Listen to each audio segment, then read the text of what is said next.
بسم الله الرحمن الرحيم الحمد لله والصلاة والسلام على رسول الله السلام عليكم ورحمة الله وبركاته. Brothers and sisters and friends, and welcome to another episode of the GDM show, the Global Dawah Movement show.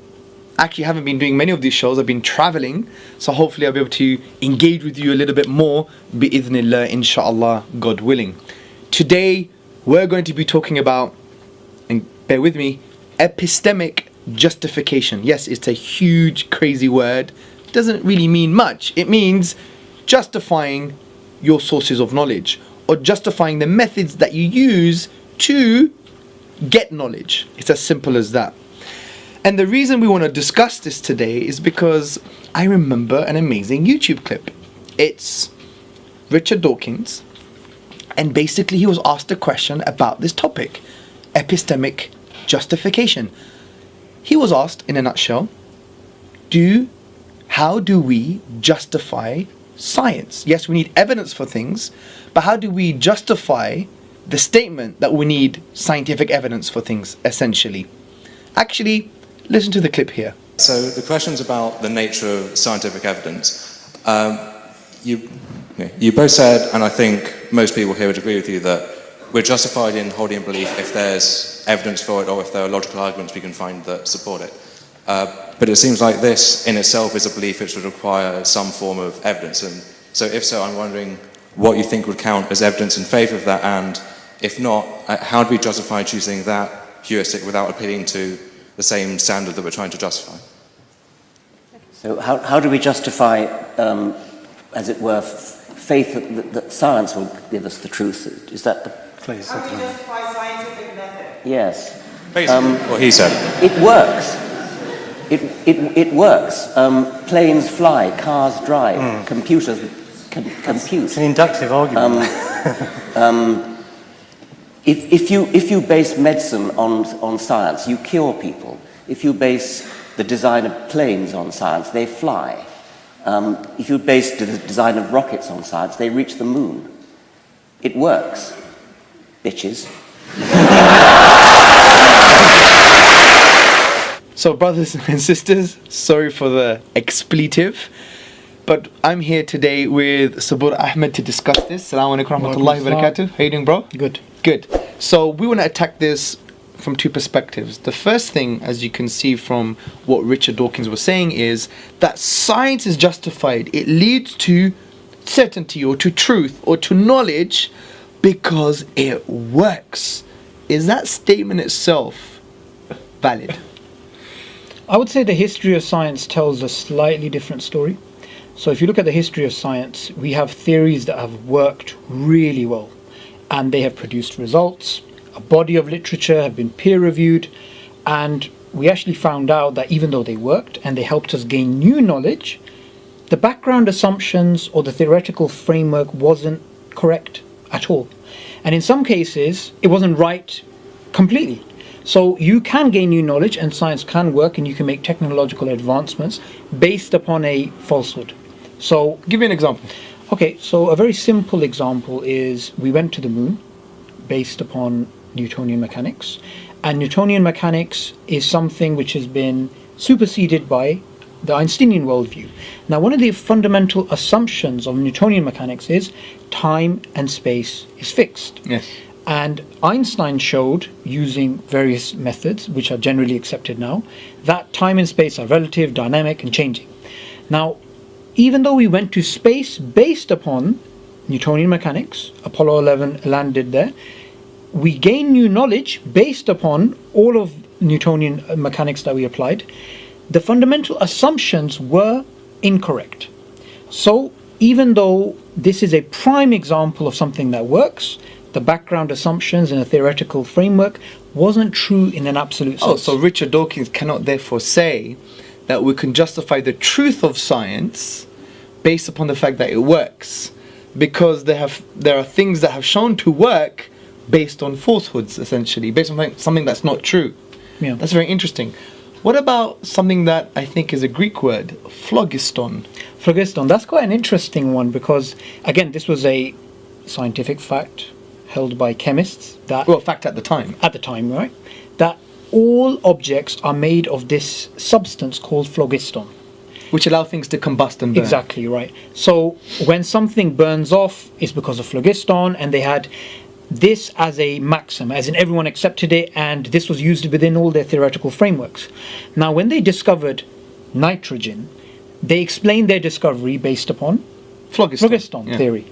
When they discovered oxygen, again, it was linked to the phlogiston theory. And once they did an experiment, and this experiment gave a result which showed that phlogiston was False. it didn't exist at all. So phlogiston as a theory, a fact at the time, was false, but it led to future truths that we now know to be true. And we're still using And we're still oxygen, using. nitrogen, yeah. So it goes to show that just because something works, it doesn't necessarily mean it's going to lead to truth, or if it works, it doesn't mean it can justify something as being true. Yeah. So Richard Dawkins is wrong from that perspective. Of course he is, and this is something that academics Why do know. you think he's wrong? Well, history shows him to be wrong. The other thing is that when you look within the academic world, they speak about, Are you saying Richard Dawkins is an academic? He's a professor. well, there's various grades of within academia. So when it comes to the philosophy side of things, Are you a scientists- professor? I'm not, but I have a brain. Which Are you saying that Richard Dawkins has no brain? Go on. No. I'm saying no one has the right to monopolize any sort of knowledge. We all have brains. We all can think for ourselves. So if you look within academia, you have people like the philosopher Elliot Sober, and he speaks in his book Evidence and Evolution, the science behind the logic behind the science, that theories which give better predictive results, which actually work, are more likely, this is based on research, to be wrong. Okay, so So- from that perspective, the reason I'm asking this question is because I have a stance on this issue, and I may be wrong, that I think Richard Dawkins either doesn't know much about the philosophy of science, or he does, and he deliberately doesn't want people to learn about the philosophy of science, because he will realize, or rather, he will be inadvertently pushing people towards an understanding of science that's far more academic and nuanced, and he will get challenged on his evolution is an absolute fact. And if you or- deny it, you must be insane, stupid, or wicked. or Exactly. something And like by the way, that doesn't mean we're denying evolution scientifically, but what we're saying is, what is the epistemic value? What's its value of knowledge, right? Yeah. Is it certain or is it work in progress? And this is the thing that And that's the danger, because I think since starting to study philosophy and the philosophy of science on a postgraduate level, I've seen all of this amazing work by amazing philosophers and thinkers and scientists. I'm like, why isn't this popularized? Okay, so what's the next question? You're supposed to ask me a question now, bro. when it comes to the philosophical side of things, now this is a very deep question because we already established that it can work, but it doesn't Yeah, mean it's sure. true. Is there a way that we can justify the scientific method without applying to the same method that we're trying to justify? No. Essentially, this concerns the area of epistemic justification. And David Hume, we always refer to David Hume, the problem of induction, right? He was basically focusing on induction. He was basically saying that since induction is moving from the particular to the general, since induction is moving from a certain set of observations to the unobserved, Yep. then you're never going to have certain knowledge. So he dealt with that. That's well known in the philosophy of science and in philosophy in general, in epistemology, in the study of knowledge, that induction doesn't lead to certainty. This is well known because philosophers, especially at that time, always wanted deductive arguments about things, meaning that the conclusion has to necessarily follow, but induction doesn't necessarily follow. For example, I observe 1,000 white sheep, therefore all sheep are white. That's not conclusive, it's not certain. Yeah. The conclusion doesn't necessarily follow. It could be that I may have a future observation or another observation that denies Previous conclusions, my previous conclusions and my generalizations. However, now the reason we're talking about induction is because science uses induction as a source of knowledge and as a method to lead to knowledge, right? Now, what David Hume said, he moved on and said, well, not only does induction lead to uncertainties, in other words, induction doesn't lead to certainty, you can't even justify induction. And if you can't justify induction, you can't even justify science, because science actually works with induction. It rests itself on induction because that's the thing that it And you're uses. trying to justify that as circular reasoning. It's yeah. circular reasoning, and this is what he basically said. He said the only way that you can justify induction is by having an assumption. There's a hidden assumption, and that assumption is in his own words, the future resembles the past. Uniformity of nature. Yes, many academics now are basically saying nature is uniform. Because if you have that assumption, then actually you can justify not only induction, but the entire scientific enterprise. Yeah. But then he exposes that assumption. But let's first show why, by having that assumption, if it's sound, you'll be able to justify the whole scientific enterprise. Let me give you an example. 1,000 sheep I have observed are white. Nature is uniform. The future resembles the past. Therefore, all sheep are white. Yeah.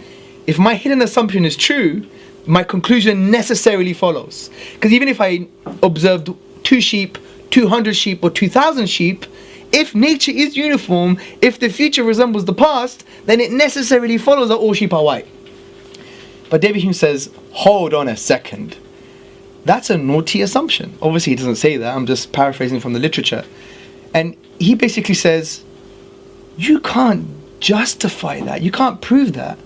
Because the only way to know that nature is uniform, the only way to know that the future apparently resembles the past is by using Induction. Induction, which he said is arguing in a circle. You're proving induction using induction. You haven't justified anything philosophically. That's kind of interesting, because when Richard Dawkins was actually making that computers compute, when you design rockets based upon science, they go to the moon. It's interesting you use that example. When you base medicine on science, people are cured. And with him was the philosopher Stephen Law, who I believe you debated as well. So have you? And he just murmured, that's an inductive argument. So that's quite interesting. Professor Stephen Law actually said that. He said that's an inductive argument. I don't know if he was using it to support Dawkins' case, but I really respect Stephen Law, and he's a philosopher. honest, right. He studies this, and he's basically saying, well, you can't really prove induction using induction. I think he didn't and that's wanna why he whispered, that's an inductive argument. So just to summarize what we've been saying, I wrote this in my actually first postgraduate essay, and this is what I conclude when I'm talking about induction, because I wrote an essay called, what was the question? It was... Is inductive knowledge possible? Oh, thanks, bro. Is inductive knowledge possible? And I say, in summary, Hume's argument is that we cannot logically demonstrate induction, meaning you cannot show that it's deductively valid, it leads to certainty. You cannot show that it's epistemically justified. And I continue, the assumption that nature is uniform is based on induction, and therefore to use this assumption as a means to validate induction, and then I quote Rosenberg, is like underwriting your promise to pay back a loan by promising you will keep your promises. Circular. It's a circular argument from that perspective.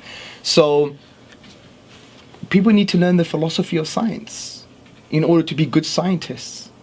And many philosophers of science, especially at university, they totally understand this, and many of them are scientists themselves.